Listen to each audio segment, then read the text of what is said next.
Today we continue with our class Kosher Kitchen, and we start with Sefer Shmiras Haloshon, and we continue with the pieces from synopsis from the same book, Sefer Malos Hamidos, right? And the topic is love, peace, and pursue it. Okay, our sages state peace is precious. For one who erases a single letter of God's name transgresses the Torah prohibition. Okay, yet in order that a peace be restored between husband and wife, the Torah commands, take the coin shall inscribe these curses on a scroll and erase it into the bitter water. The scriptural verses upon the scroll contain a name of God. Says the Holy One, blessed is He. Let my name, with what written is, which was written as sanctity, be erased upon the water. Vaikra Rabbah 9:15. So, if somebody, to summarize, a person erases the one letter of the HaShem's name, so he transgress the biblical commandment not to erase it. That's the issue when with the writing of tefillin and mezuzah, right? What is the problem? So you have to write everything in the correct order, right? Sequential order. So if, for example, a person made a mistake, he cannot go back. I mean, if there is no Hashem's name, yeah, you can erase with a razor, right? You can go back and start from fix your mistake and continue. So you cannot just erase whatever you had mistake and continue writing. Right, but if there is a name of Hashem in the middle, that's it. You got stuck. So you are not allowed to erase it. You have to bury the parchment, and that's it. Start with new one. Bad luck. So that's why you have to buy this mezuzahs and tefillin only from God-fearing person. So there is no way ever somebody, unless somebody is a prophet, would see that this mezuzah, right, or this tefillin was written out of sequence. There is no way. Okay, that's a scary part. All right. So okay. So and at the same time, there is a mitzvah of testing sota. So sota is a woman married woman that is suspected by her husband that she had relations with somebody else, and there are witnesses that he warned her. And there are witnesses that she went into some enclosed location, room, or building, or whatever was it. And now they have to test her in a Beis Hamikdash. So Cohen write all of the curses about Sota on a piece of parchment, and then they erases the ink into the water and let her drink this ink. So this ink is going to, this water, not ink, but the letter, this water with the ink inside is going to test her whether she was defiled or not. So that's the thing. So Hashem said until then, when husband suspects her, he is not allowed to have relations with her. So there is no shalom bias. So only after it was tested. So if she was proven innocent, okay, there is no problem. They continue to live together, meaning the shalom bias was restored. Otherwise, they cannot. So this piece is saying, this paragraph is saying that you're not allowed to erase one letter from Holy Hashem's name, but at the same time, for the establishing of peace in the family, Hashem said, erase my complete name. That's the thing. That's how Hashem desires peace in the family and between all Jews. Continue. Our sages further state peace is precious for all the good blessings and consolations that the Holy One, blessed is He, brings upon Israel, concludes with peace. Right? The blessing of the evening Shema concludes with who spread the shelter of peace. Right? Evening Shema. The Shmona Esrei concludes who makes peace in the heights. May He make peace on us. It's Oise Shalom Bivramov, right? That's the last piece when you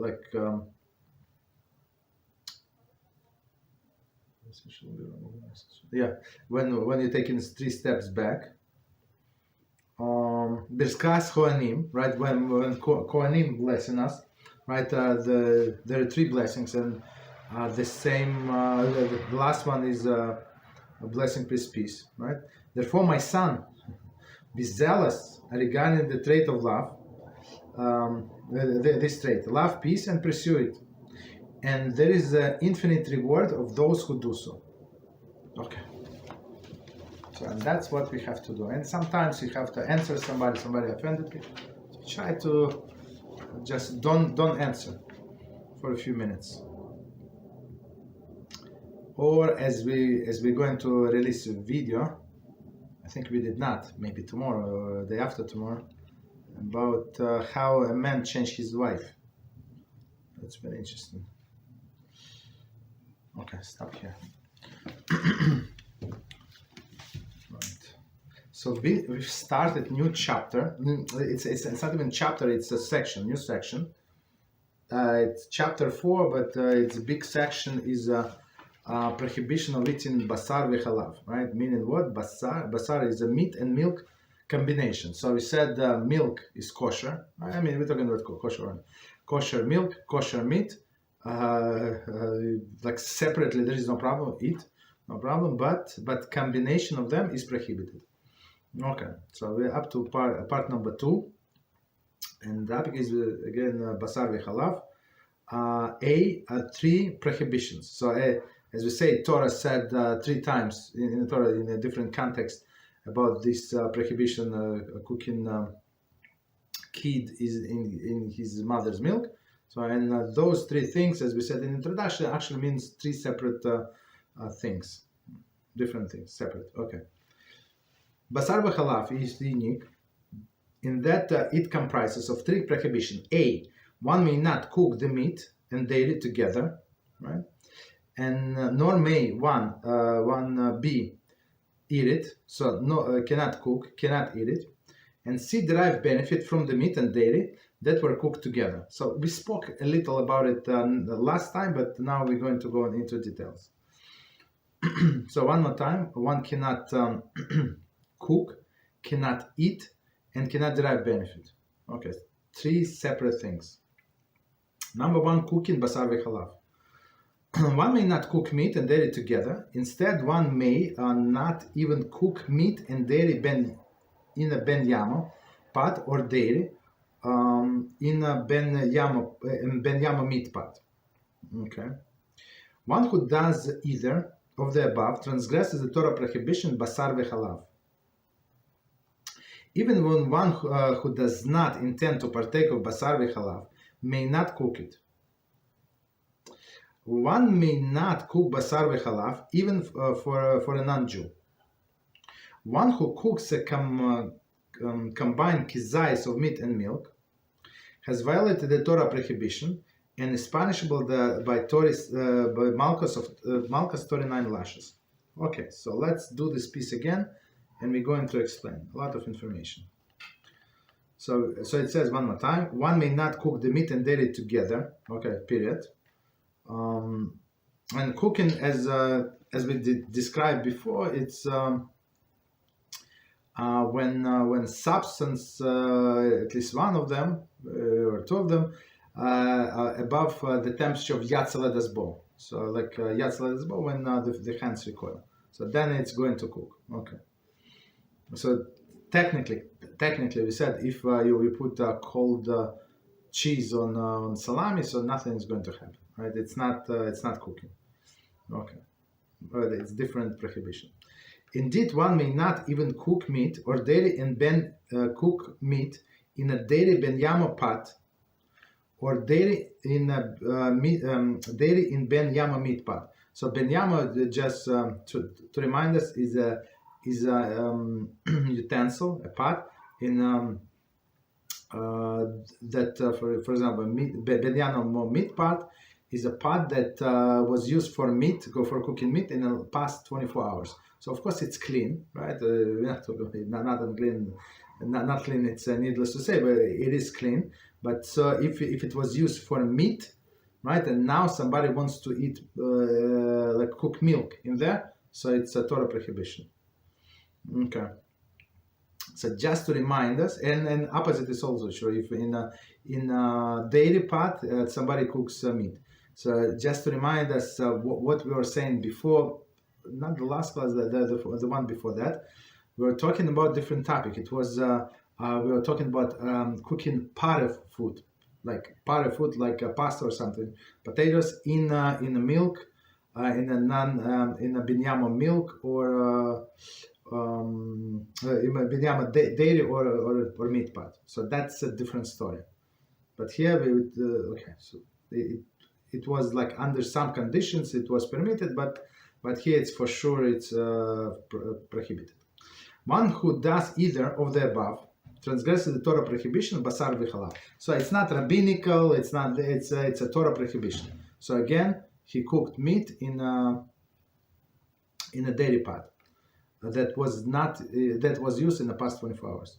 Even one who does not intend to partake of basar v'halav may not cook it. Okay, so meaning that you cannot cook for somebody else who is allowed to eat it. Okay, one may not cook basar v'halav even for a non-Jew. Okay, so even for a non-Jew. Okay, even for a non-Jew, there is no problem. There is no problem. So I would say that what would be the example? I don't know, when somebody, maybe a nurse or something, right, and need to warm up food for a patient, let's say, and there is a certain patient is not Jew, so would not be allowed to warm up, like cook, like warm up in a microwave. Microwave for sure it's going to cook. Okay. And same issue we would see for animals. So if somebody have dogs or cats, so we're not allowed to give them basar v'halav. Okay, because why? Because you derive benefit. Continue. One who cooks combined kizais of meat and milk has violated the Torah prohibition, punishable by malchus.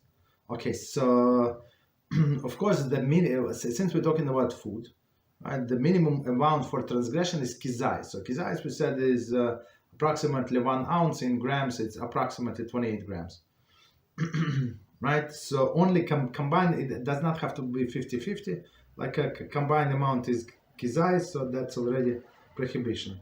And just to remind us about this 39 lashes, Torah prescribes, of course there are exceptions, but the general rule, we're talking about the general rule, for if somebody violates negative commandments by action, so a person gets 39 lashes. Of course, it's not always 39. It could be 39 or less, depends on the health of the person. But that's the punishment. Okay. Continue. So it's like some kind of examples of the cooking prohibition. Here we go. A Jew employed as a chef in a non-Jewish establishment must be careful not to cook meat and dairy together, nor cook meat in a ben yama dairy pot, or the reverse. I'm not sure how is it possible not to cook. I mean, unless I don't know where he's working. Maybe it's a dairy place. I'm not sure if there are not a dairy only non-Jewish place. I don't know. Maybe I don't know. But because if they sell meat, for sure, they have many of them would cook meat and milk together, for sure. Okay. Okay. So a Jew cannot be a chef. I mean, if he is employed, I'm not sure why would he be employed in a non-Jewish establishment. So he must be very careful. I guess my guess, maybe if he's like a cafe and he's like I don't know, baker or something, like he bakes cookies or pastries, and there is no meat. So I would say there is no problem. Even if they use non-kosher milk and not kosher butter, there is no problem. Okay. So and then he has to be careful not to cook meat and dairy together, or cook meat in a ben yamo dairy pot, or the reverse. The way I understand, I have a cousin that works as a cook. I've been working as a cook for many years, different restaurants in Israel. So she told me that in all of the, everyone when she works, so they have separate utensils, even if unfortunately some of them were not so kosher, not so careful with kashrus, right? But still they were always separate. Even they, for mushrooms, they would have one frying pan, for omelets another frying pan, even not clean. So they still keep all of the higher end restaurant, they would keep everything separate. Okay. Continue. But I guess in a smaller place, when fast food or something, they would not care. They would cook everything together, I guess. One should not grill the hamburger or warm the sandwich of a non-Jewish made in an oven, even if it is properly wrapped, unless he can assert that it contains no basar v'chalav. So that's very, very interesting. So a hamburger, right? We said before that technically, if you do a double wrap your food, so you can warm up in the oven, even we say in a microwave. So you somewhere got stuck in a hotel or somewhere, and there is non-kosher microwave. So if you do a double wrap, right? So you're allowed to eat this. You're allowed to use this microwave, right? There is no problem. But the problem is here. It's a little different issue. The issue is that he's trying to warm up in his microwave as a sandwich, right? Hamburger or a sandwich of a non-Jew. So it might have maybe they would have butter on, and on top they would say they put this hamburger. Possible. So you're not allowed to warm it up. Okay, no problem. Next example. One may not even tell a non-Jew to cook basar v'chalav. See the footnote. So we're going to check the footnote. Thus, one may not give one's household help a hamburger patty and a piece of cheese and say, make yourself cheeseburger. Okay, I'm not sure what somebody would do that, but this lady is going to use his utensils. I'm not sure why he said that, but let's see. Okay, so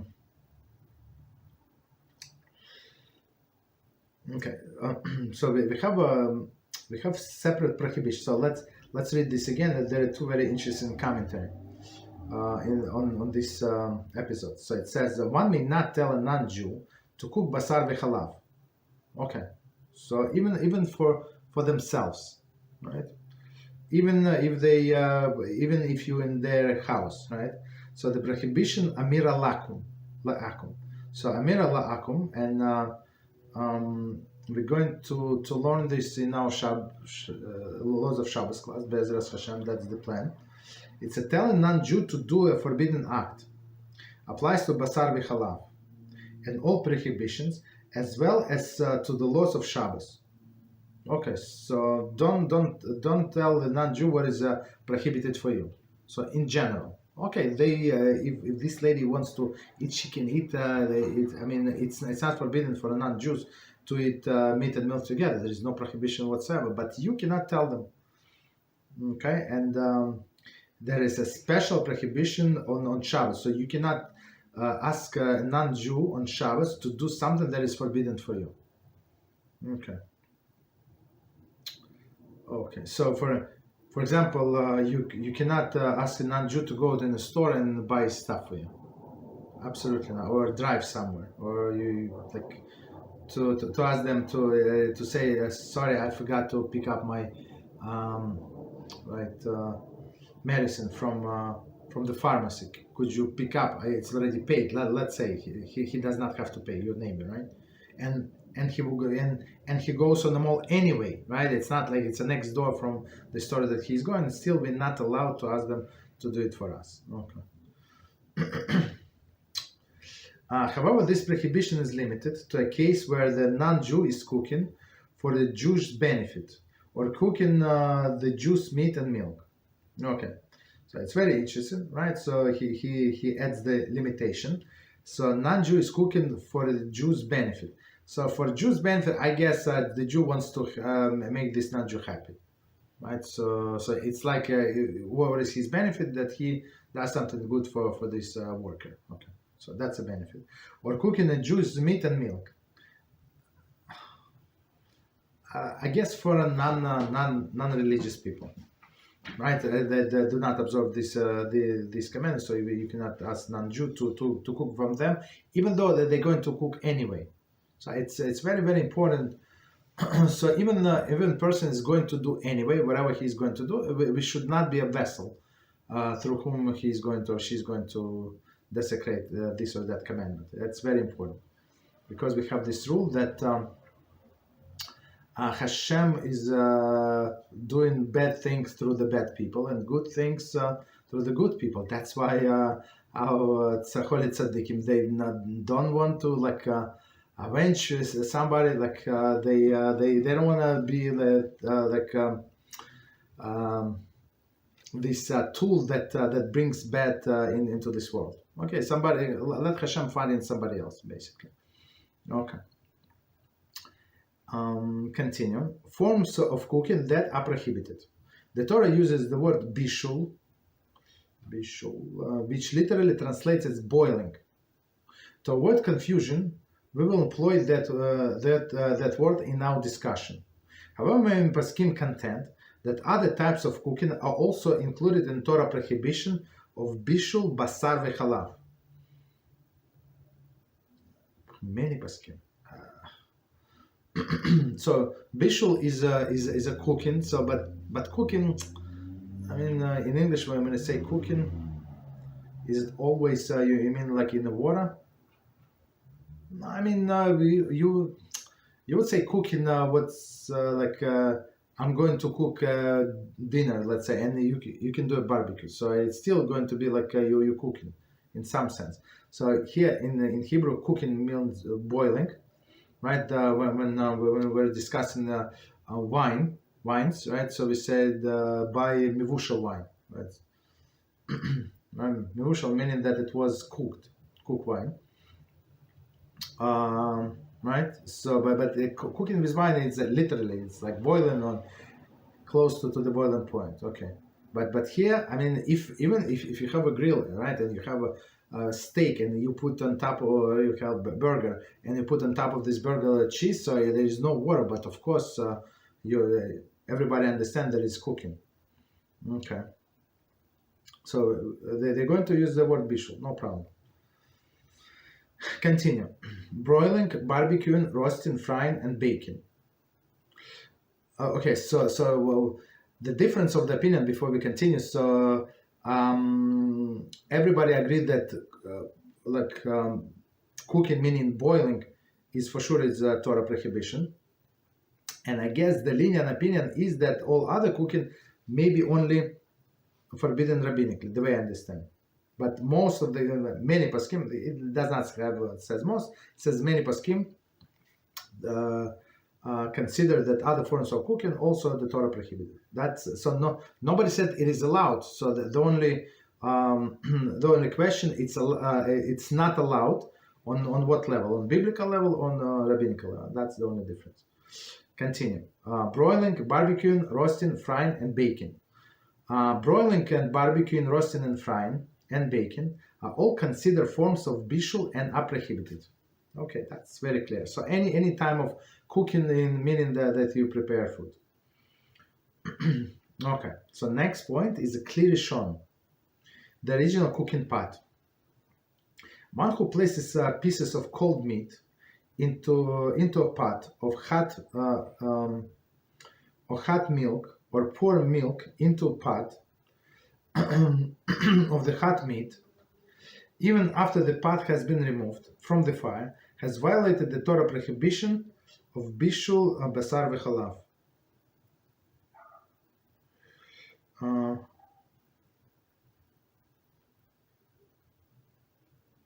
Okay, so let's read it one more time, and we're going to explain. We actually discussed this concept of Kli Rishon in our Shabbos class. So just to remind us what we said there, Kli Rishon is the vessel that was actually on a fire, right? On a source of heat, be it fire, like gas, like fire, or electric heat. That doesn't matter, right? And Kli Sheni is the one that after you took this part from the source of heat, and you transfer to the secondary utensil, it's going to be Kli Sheni. So now we're talking about Kli Rishon, that the original cooking pot that was on the fire. So one more time, one who places piece of cold meat into pot of hot milk. So one substance is cold, right, and one is hot. Or pour cold milk into a pot of hot meat, even after the pot has been removed from the fire, has violated the Torah prohibition, Basar v'chalav.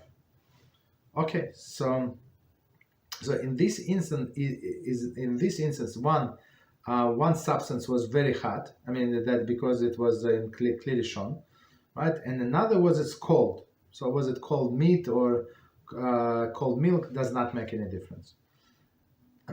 And just to remind us of what we said about Kli Rishon in the different class, so we said about Kli Rishon that it has potential to cook. So because Kli Rishon is not only vessel itself, Kli Rishon, literally, yes, it's a first vessel, but halachically it's something that has potential to cook even if it was removed from the fire. If you transfer into Kli Sheni, so the potential to cook goes down tremendously. So according to many opinions, it's not going to cook. That's a big difference between Sephardic, custom, and Ashkenazic. Continue. Next point, Irui. Irui is a pouring from Kli Rishon. One may not pour hot milk over cold meat, or hot meat over gravy over cheese. So irui is also a very important term to know. So it's something that it's being poured from original vessel. So for us it's very, very important to know. I'm just to draw the parallel from water urn, right? From the tank that we use on Shabbos. So that's why we cannot use, in many cases, you cannot use you cannot drink from that cup. For example, if you're making coffee, according to majority of the opinion, there is a leniency, but according to majority of the opinion, don't do it from that cup, right? So how do we do coffee, or other beverages? So first you pour it into one cup, right? You make coffee, you mix coffee, let's say this instant coffee with sugar, with whatever you want, right? And then you into this second cup you pour from the first cup. So because why? Because this this water that comes from this water urn is very, very hot, right? And it's considered to be like Kli Rishon, okay, like first vessel. Okay, so if somebody pours from this first vessel that was on a source of fire, right, hot milk into the cold meat, or hot gravy on a cheese, so they violated this Torah prohibition. Continue, Kli Sheni. So Kli Sheni, now we go into the secondary vessel. So somebody had let's say if we continue our example with a cup. So this cup that you pour from the water urn, that's Kli Sheni. Okay. Kli Sheni, salting, soaking, and pickling. Let's see. So salting, soaking, and pickling, as we learned in our Shabbos class, it's actually cooking, right? Cooking meat and dairy in a Kli Sheni, or salting. Okay, cooking. Okay, let's read. Soaking or pickling meat in dairy do not constitute bishul basar v'chalav. However, the food itself is certainly rabbinically prohibited, since the meat and milk absorbed taste from each other. Okay, so let's try to understand what it says here. So now we're doing like different, we're discussing different types of cooking. Okay, so one more time, and we're going to explain. Cooking meat and dairy in a klisheni, right? So I mean in a secondary utensil, or salting.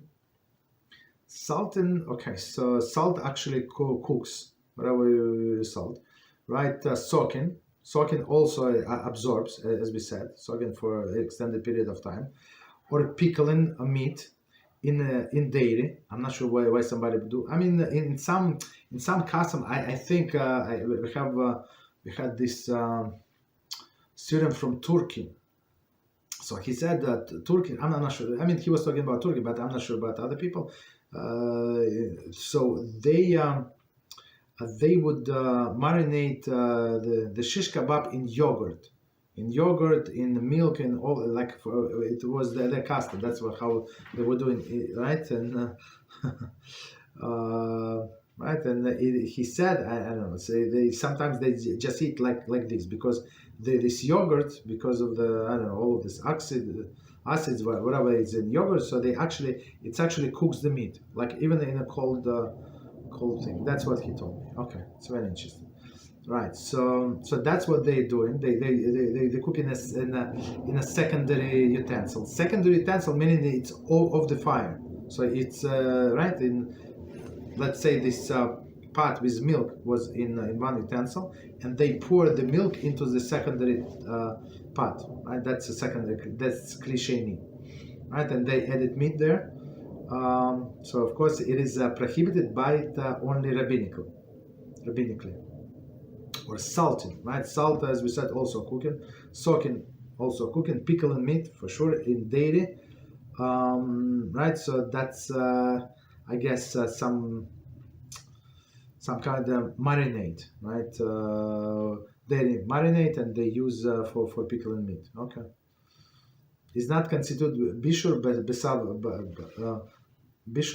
v'chalav. So it's not cooking per se, right? As a cooking, as we know, with the heat, right? But still, it is forbidden rabbinically. Why? Because one substance is going to be absorbed in another. It's like it's known fact.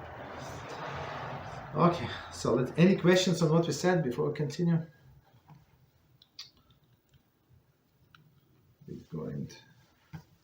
Questions? Okay. A second. Okay. No questions. No problem. So we continue with cooking with electricity. The topic is modern technology has introduced new forms of cooking, unknown in early times, like a microwave, right? So, cooking with electricity. For all practical purposes, cooking on electric stovetop or an electric oven is analogous to cooking over the fire, regarding the prohibition of cooking basar v'chalav. I'm not sure why somebody would think differently, but it's obvious, right? As we said many times, is a source of heat. That doesn't matter where it came from. It's from electricity, or it came from what is it? From gas. Doesn't matter. Okay, so electric or gas. So electric or gas, it doesn't matter. It's still considered to be cooking. Continue. Microwave oven. Contemporary authorities have not ruled definitively whether microwave cooking is considered actual bishul. Therefore, since there is a possibility of violating Torah prohibition of cooking basar v'chalav, one may not cook basar v'chalav in microwave oven. I'm not sure why would somebody do it to begin with, but let's see the commentary. Sigras Moshe, Orach Chaim 352, rules that microwave cooking is considered cooking with regard to the prohibition of cooking on Shabbos. Okay. Presumably, he would take the same view regarding basar v'chalav. Okay, I'm not sure why would they say it might not be cooking, because um, we bought this microwave, I don't know, long time ago. So, and I was looking um, through the manual, like in olden days they used to supply this paper manual, and now they just give you a link to the website. So in that paper manual there are so many things, like recipes of cooking, many presets. We never use them, but there are many presets that you can use for cooking, for sure. Microwave, like it's by definition of manufacture, they can use it for cooking. Okay, maybe this book was written a long time ago, I'm not sure. Okay, but anyways. Okay, so since it is possible that somebody violates the Torah prohibition, we don't use microwave for cooking basar v'chalav. Okay, no problem. Continue. One must stress that the issue discussed above pertain to the prohibition of cooking basar v'chalav. So meaning cooking meat and milk together, meat and dairy together. Under no circumstances one may eat meat and dairy that came into contact with each other while they were hot, regardless of whether they were in original cooking pot or how they were warmed, including microwave oven or via any other forms of warming. So it doesn't matter, like even if you cooked in milk, you cooked in a dairy pot, and meat in a meat pot, right? And then they got together somehow, like they touch each other. It's a problem. So okay, no problem. Continue. B. So it was B. The decree of heat necessary for bishul. Okay, that's okay. The degree of heat necessary to effect bishul is defined by Yatz Ledas Bo.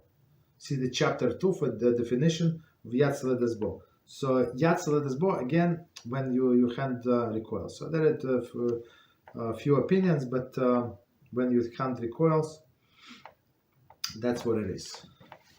Okay. So continue. Number 2. Eating basar v'chalav. So first, so we finish with cooking. So it doesn't matter how you cook it, and even all forms of the cooking prohibited, and rabbinically forbidden even if you do it in a cold manner. So because as we know, as we were discussing before, but when we pickle in something, it's for sure it is cooked, right? The best example is to pickle or to salt fish, right? So you salt fish, and after a day or two, and some of them even eat like salmon, like it depends, baby salmon, like after 5 hours, some people can already eat it, no problem, right? So this salt actually cooks it, right? So they say through the salt, the taste from meat is going to be transferred to milk, and milk into the meat, or even in the soaked together. Okay. Continue. So now second point is eating basar v'chalav. Let me check the times.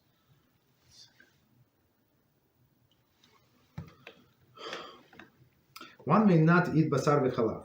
Okay. According to Torah law, this prohibits eating meat and dairy that were cooked together. Okay.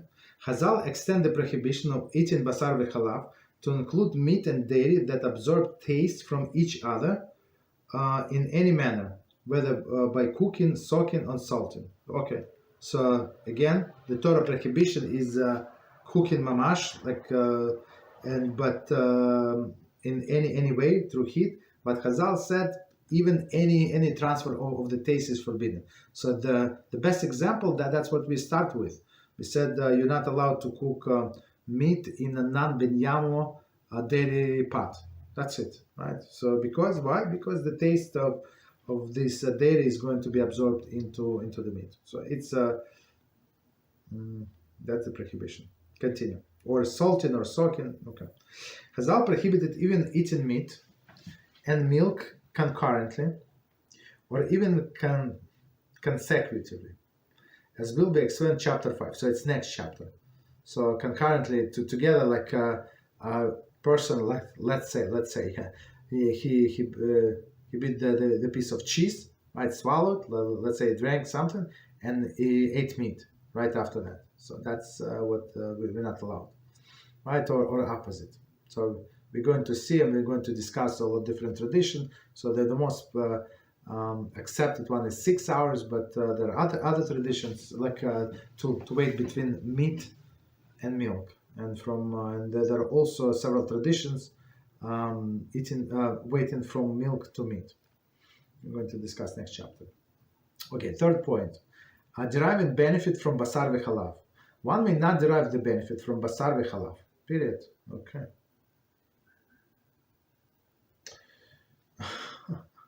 They say, see in such and such book regarding the soap made of Basar v'Halav. I'm not sure. Okay, there is soap that might be from this mix. Okay.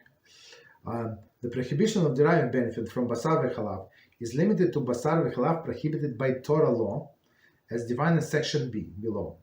However, one may derive benefit from meat and milk mixture that are only rabbinically prohibited. For example, chicken cooked in milk.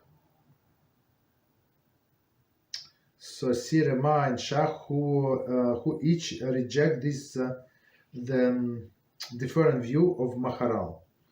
Okay. So not everybody agree. I mean, even though chicken, halachically, I mean, chicken is not meat, right? Everybody knows chicken is not meat. Chicken is a bird, so it's not meat. But rabbinically, our sages say no, we're going to treat it strictly as meat. Why? Because so people would not make mistake and eat this with cheese or with dairy. Okay. So in some cases, we're going to see what cases, right? A Jew is allowed to derive benefit from chicken and milk combination. Let's see. Example of beneficial use. One may not engage in any commerce involving Basar v'Halav. One who owns a restaurant frequented by a non-Jewish clientele may not serve Basar v'Halav. Incidentally, one may not directly engage in a commerce involving the wood stuff forbidden by the Torah law, lest he inadvertently come to eat some of the prohibited food himself.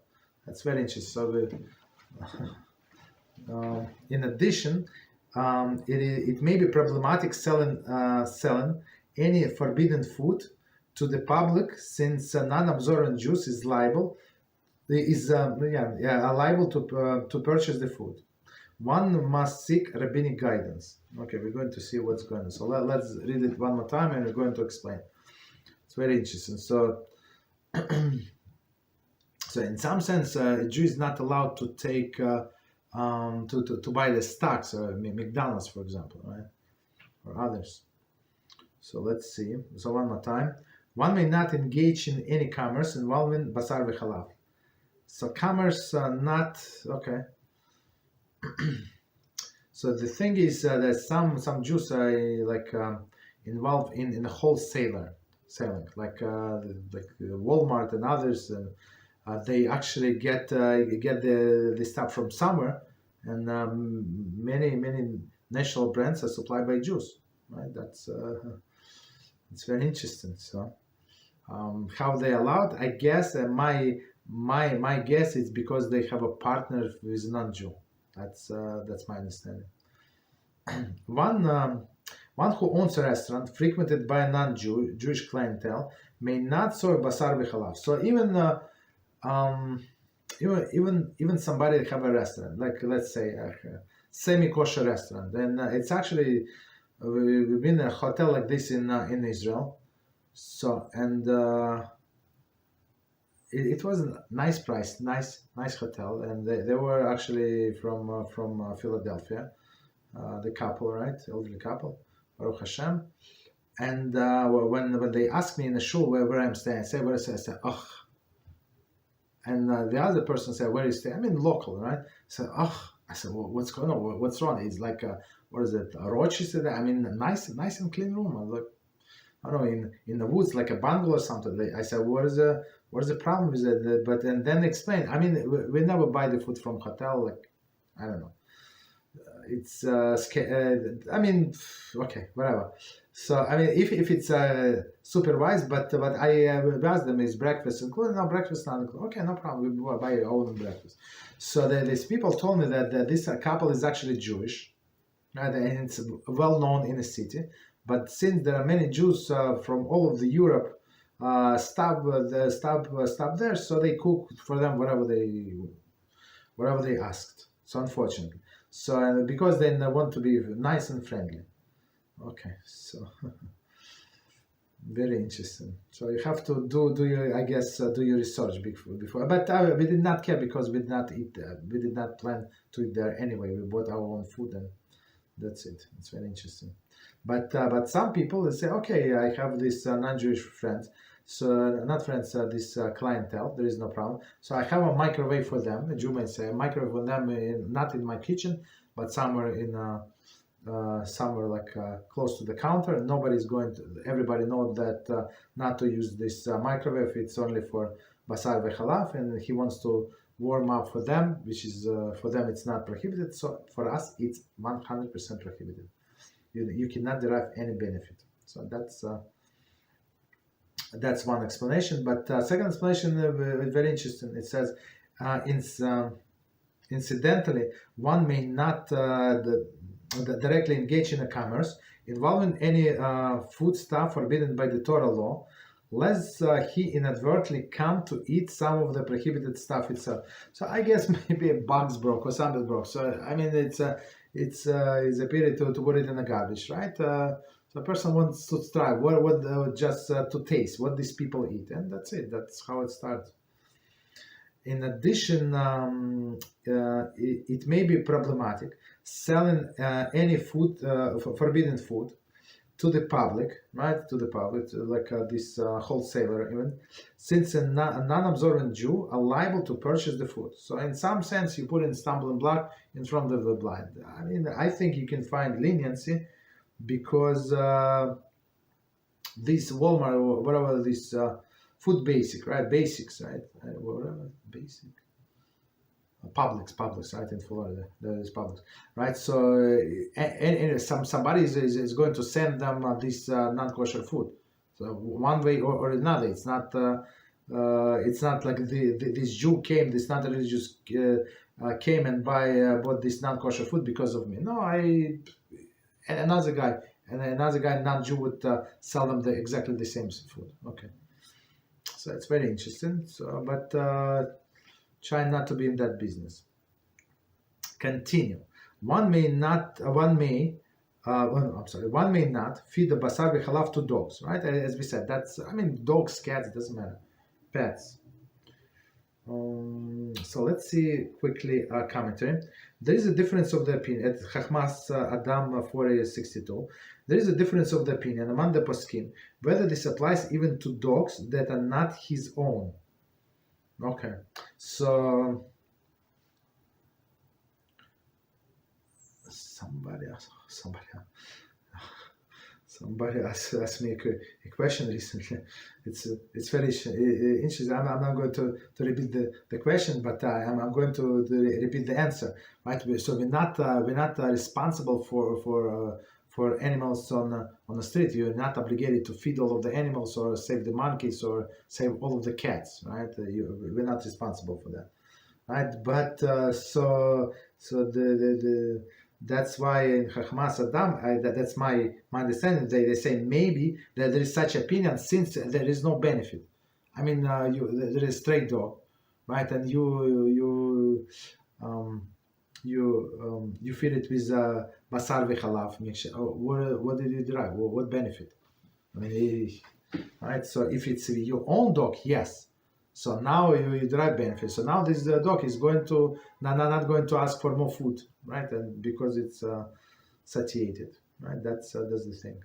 Someone who purchases dog food must ascertain that it can contain no basar v'chalav prohibited by the Torah law. So by the Torah law, meaning meat and milk together, right? However, if the meat or milk is from non-kosher species, the food may be used even though it contains both meat and dairy. So let's see commentary quickly. Actually, let's do from the beginning, and there are a few more commentaries. So one more time, right? One may not feed basar v'chalav to dogs. So basar v'chalav only about this kosher, kosher meat and kosher meat from kosher animals and milk from kosher animals. Okay, that's the definition. Someone who purchased the dog food must ascertain that it contains no basar v'chalav prohibited by Torah law. So we just gave the definition.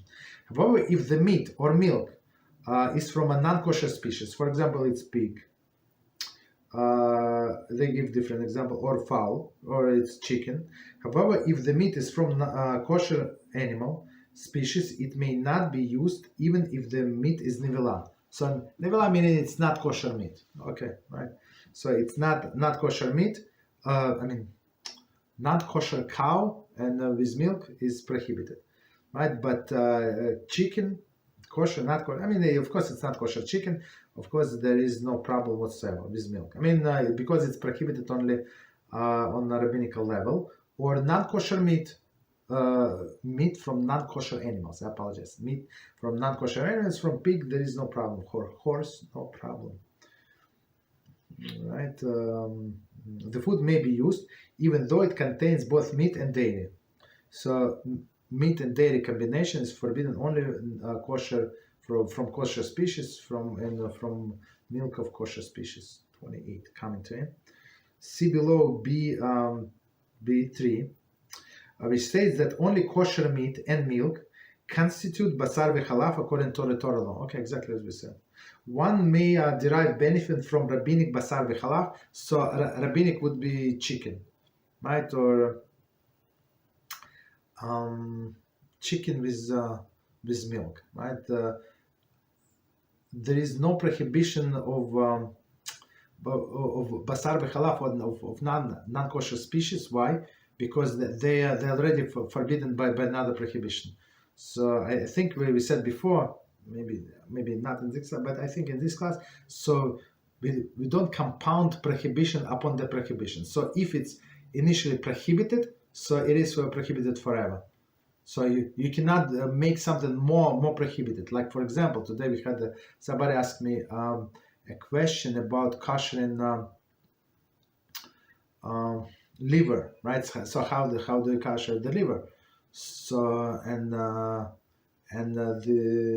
this person asked, so if I soak it in the water, so it's very unfortunate. So nobody told this person that forever. I'm sure I feel very, very bad for that person. So that's now how we kosher the liver. So for example, in a store where I shop for meat, so the guys does sell like fresh liver, right? Not prepared, but you have to do it over the grill, so the all blood is going to drip into the grill. That's on the bottom. You cannot kosher it with salt, with any other way. That's it. So unfortunately, this lady, so she was so upset because she found out. What could I do? I had to break the truth, right? So that's not. It's impossible to get the blood out of the liver. Impossible. And same with the heart. So in America, I guess that people don't eat the heart so much, but in other countries they do, for sure. They do heart, but Torah said it's not good. It's kosher. It's kosher. You can eat. So if you put it on a grill, you cut it open. You can eat it after that. There is no problem. But I say spiritually, it's not good to eat animal's heart. Okay. So continue. So and all of these hearts, just so you know, all of this garbage, what they do, they put in a salami. So just so you know. So. So all of the garbage, whatever they cannot sell, they put into the salami. Continue. One who erroneously purchased basar v'chalav may be prohibited from returning it for a refund, since this may be maybe considering beneficial use basar v'chalav. A Rav should be consulted. It's very interesting. So person bought it, but I guess if it was honest mistake, so if person did not know, right? So like, and it's a big loss for him or for her. So it's right. So the Rav would allow to return it. What's the problem with return? That you derive benefit. That's it. Continue. If basar v'chalav is cooked in a pot, the pot must be koshered. If pot cannot be koshered, or if one chooses not to kosher it, the pot may be sold to a non-Jew. Okay. So there is always solution, as we said many times, especially if it was a pot was for cooking. There is not a problem. It's not a big deal just to kosher it, and that's it. I mean, it takes time, and you have to be, as we said, careful and stuff like that. But you must kosher it or don't use it, or sell it. Or I mean, I'm not sure if you can sell today used pots, but okay, maybe. Continue. One who erroneously sold the basar v'chalav may keep the money. Okay, so it was an accident. Use of the money does not constitute direct benefit from basar v'chalav. That's very interesting. So money is not direct benefit from basar v'chalav. Okay, I'm not sure how would somebody accidentally do it, but it's like hypothetical case. Continue. B. Disposal of basar v'chalav. Basar v'chalav must be disposed in a manner that ensures that no one will come to benefit from it. It may not be simply be discarded into the garbage. It must be buried or burnt, disposed of in the toilet, or thrown into the river, in which there is no fish. I'm not sure what was the river. It's a fountain, a river without fish. I mean. Basically, so let's read it again and we try to explain. There are no commentary. Okay, so basar v'chalav must be disposed in a manner that ensures no one will come to benefit from it. It may not simply be put into the garbage. I mean, this garbage. So we put the food in a garbage. Food remains, right? What do we do? We put it in a garbage bag, and one garbage bag on top of the other bag. So they put it in the big holes, and they in the ground. So what are the chances that my bag is going to be on top, and the birds, let's say, are going to come and eat from that bag? I don't know. Or animals are going to come and eat from that bag. I don't know. Okay, but he said if it's possible, right? It's right. So it must be buried. Okay, so buried or burnt. I mean, I'm not sure where you're going to burn it. I mean, if you start doing this in your kitchen, so you're going to make your grates not kosher, or somewhere like a stove. I'm not sure where you burn it. Maybe outside, somewhere in the park or somewhere. Maybe in the public park. You go and there's a barbecue there, so you make fire and cook it, I guess. Burn it, not cook it, but burn it. Dispose of in a toilet. So it depends on the mixture. If it's a liquid, but let's say if it's milk with a gravy, with a meat gravy, milk with a meat gravy. So maybe that's a good idea. You just flush it down the toilet. Or thrown into a river in which there is no fish. I'm not sure about river, no fish, but that's very interesting. Okay, so let's see 1 second what time. Okay, so time is up, so let's stop here. Do we have any questions? Any topic? Stop here.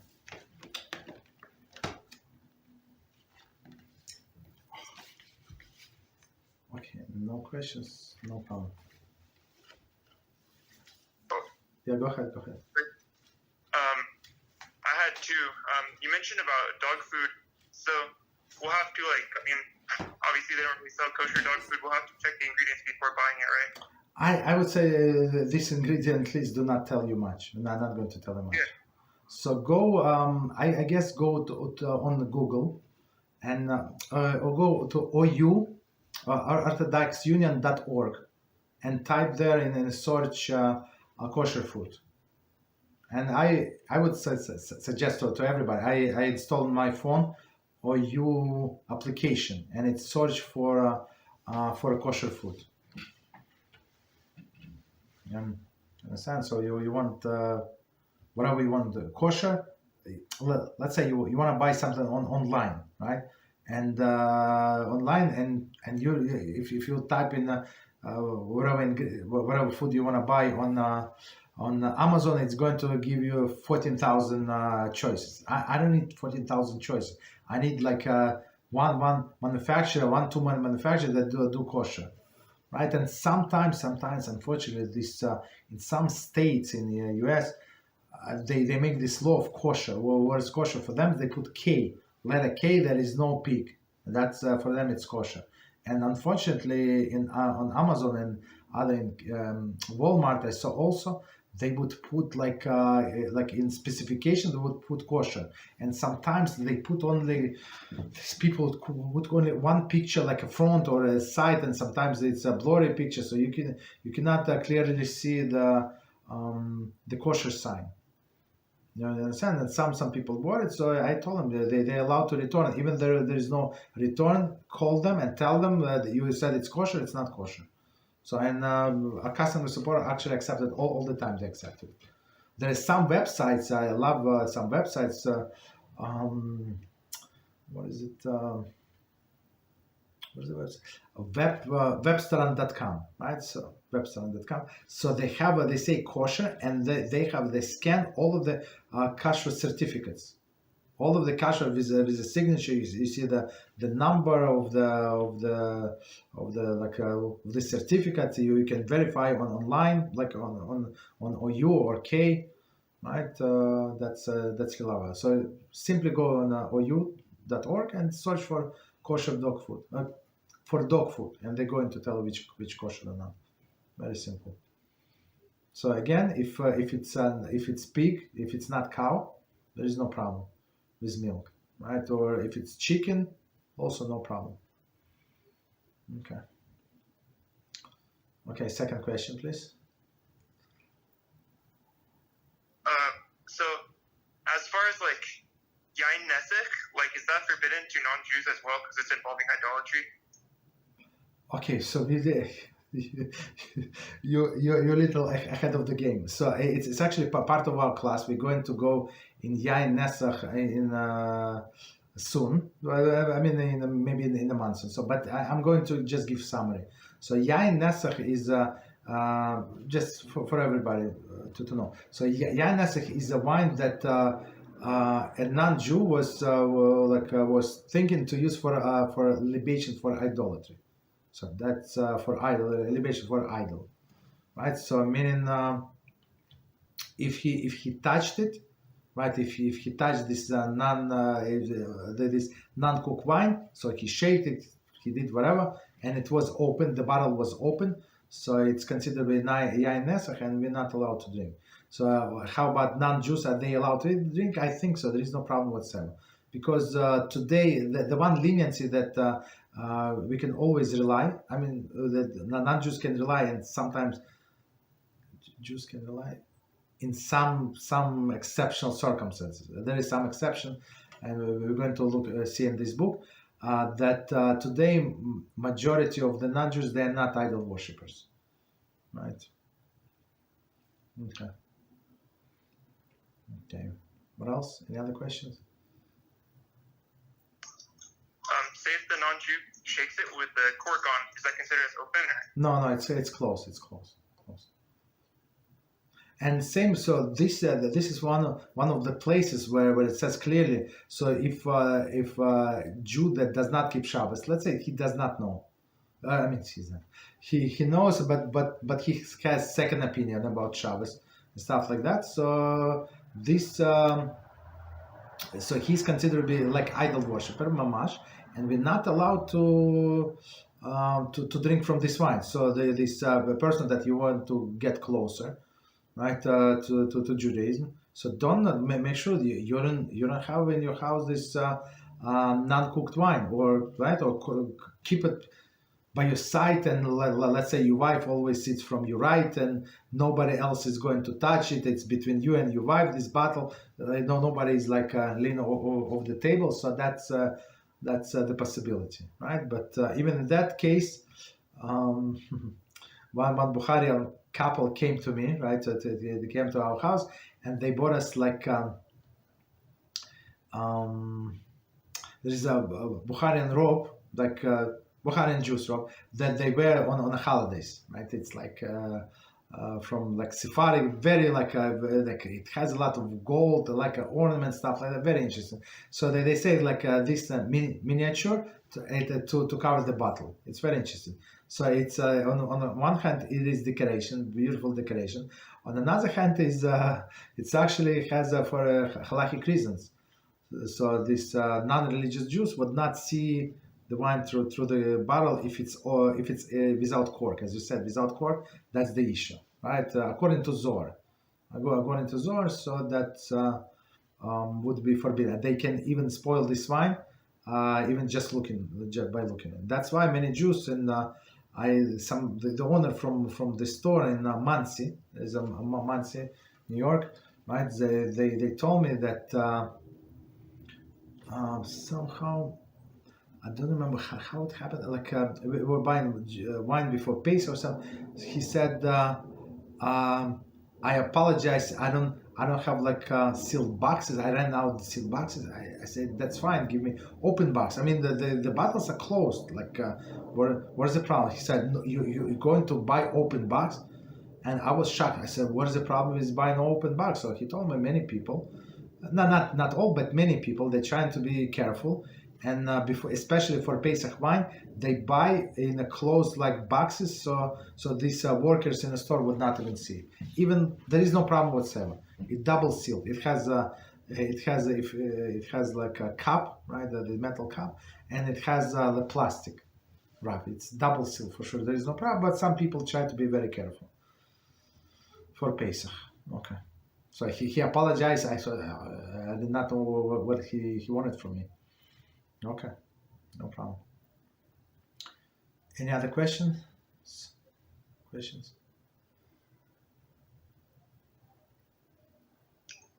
one more. I mean, I don't mean to take over or anything but what do you call it? So for people like, say, Baal Tshuva or convert and living among like a lot of wicked Gentiles and stuff like that, basically how to resist their influence. I think what was the last phrase? Sorry, it was like some noise. So a Jew, let's say that this Baal Tshuva, or so he's living among the wicked Gentiles. So and then what? What is the question? Basically, how to not be influenced by them, like not to become like them. That's what Rambam said. It's in Hilchos Dios. We actually start posting online, but it's we're in chapter 1, I think, but it's closer to the end. So Rambam said you're not allowed to live among these people. You're not allowed. You have to move out, because for sure they're going to influence you. All of this music, like garbage music, all of this, like they talk very loud. Women love. Even you just live in a neighborhood. Forget about all other things. Like you open the window, right? So all of these loud things, and of course they're going to affect a person. So Rambam said you must move out somewhere, and he said if there are bandits or there is a war and you cannot cross the border, you don't have money. He said move to the desert, right? Isolate yourself. You're not allowed. It's only a matter of time until they're going to bring anybody down. It's only a matter of time. Right? Unless a person very strong, but why would you test yourself? You strong or not strong? Right? That's why we always recommend to sever all of this relationship with old friends. So because old friends, they're not going to take you seriously. Understand? And they're going to ask you, let's go to the bar, let's go to this place, that place. Look, okay, you're religious, religious. Okay, one time you cannot go one time. Okay, so you're not going to wear your kippah. You're going to put the baseball cap. Nobody knows you and stuff like that. And guess what? People fall for it. They unfortunately they want to be liked. They want to be accepted, and there's a craziness about being accepted by everybody. It's not Judaism. You understand? So we try to connect with righteous people and stay away from wicked people, right? So like not to talk to them. Of course, you have to be polite. You have neighbors. You have to say hello, good morning, good night, and whatever. Nice dog. So I want to tell you the story. What happened? One of our neighbors downstairs. So they asked me to do something in the house. Okay, so I was doing something in the house, whatever, helping them, whatever, right? And they were brought the furniture, and I said one word. I said nice furniture about the bedroom. I saw that like what is it, head bed, right? This piece, and I say only maybe second time in my life I give somebody compliment about furniture. I don't know, like to say something nice to the owner. So now this guy saw my wife on the stand, and he said, your husband fall in love with our furniture 2 years ago. Why don't you buy our bedroom set? It's like she can you fall in love with, I say, you normal. And then I remember the incident. You understand? That's the people we're dealing with. So the like one time I want to say something nice, so now that's it. No more compliments. Just hello, goodbye, and that's it. Okay. Okay. Any other questions? Go ahead. Go ahead, please. You have your mic on mute. No? Okay, no problem. So no questions. So we stop here then. It was a very successful week. Baruch HaShem. We learned a lot, and wish everybody good Shabbos. And until next Monday. Baruch HaShem. Thank you very much. Thank you, Rabbi. Have a good Shabbos. Good night.